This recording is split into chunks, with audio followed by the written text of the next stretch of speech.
She was the last ruler of ancient Egypt, a descendant of a royal bloodline known as the Ptolemies that has ruled over her lands for 3 centuries. Her name was Cleopatra, Queen of the Nile, and her legacy was carved in the annals of history through times of war and prosperity. Apollodorus came, Caesar saw, Cleopatra conquered. Modern representations of Cleopatra VII frequently feature her as a physically attractive lady with seductive abilities. In fact, her relationships with Mark Antony and Julius Caesar have been celebrated for ages in literature, music, and the arts.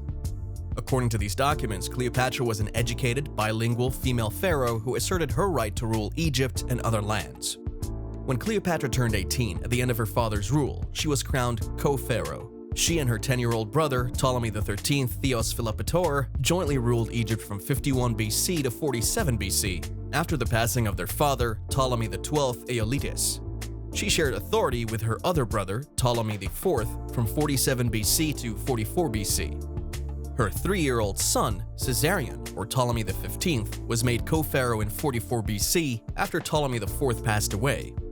Cleopatra ruled all of Egypt from 44 BC to 30 BC, the year of her death, with her siblings either dead or expelled from Egypt.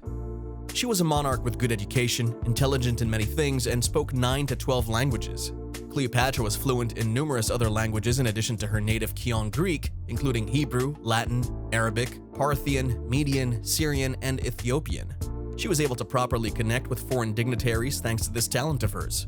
To translate that into strength and success, Cleopatra took advantage of her ability to fluently communicate with all the lands that neighbored her own, and beyond. It was commonly cited that when she spoke, others listened, and being the master of many languages surely helped in this.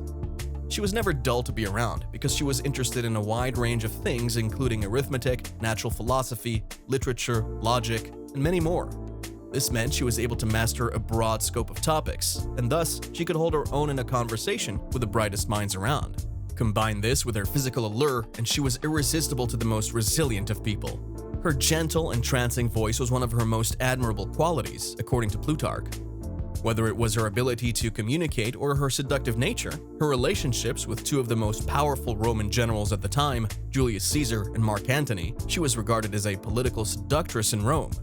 The siblings of Cleopatra competed with one another for greater control over the throne. Julius Caesar, a well-known Roman general and subsequently ruler of Rome, was enlisted to help her expand her authority. This is when they began their intimate relationship, which resulted in the birth of Caesarion, later Ptolemy XV Caesar.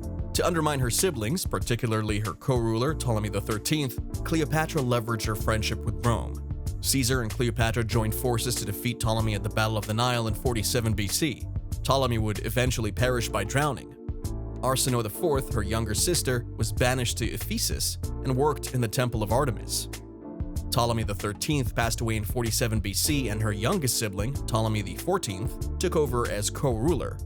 Similar to his brother before him, Ptolemy XIV too passed away in highly enigmatic circumstances. He was purportedly poisoned by Cleopatra.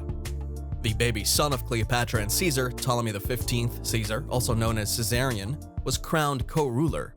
The Egyptian queen was able to crush any opposition to her rule with the help of her wit, charm, and cold-blooded ruthlessness. She had complete authority over the kingdom, which encompassed Egypt, Cyprus, Cyrene, portions of modern-day Libya, and other locations in the Middle East. In 41 BC, Cleopatra assassinated Arsinoe with the aid of Mark Antony, her newest lover, who also happened to be a famed general of the Roman Empire. It was Mark Antony that proved to be her great love, and together she conquered lands and defied the great power of Rome. Cleopatra has been portrayed for ages in literature, music, and other artistic mediums as a stunning woman with a seductive disposition. Nevertheless, she was more than those characteristics.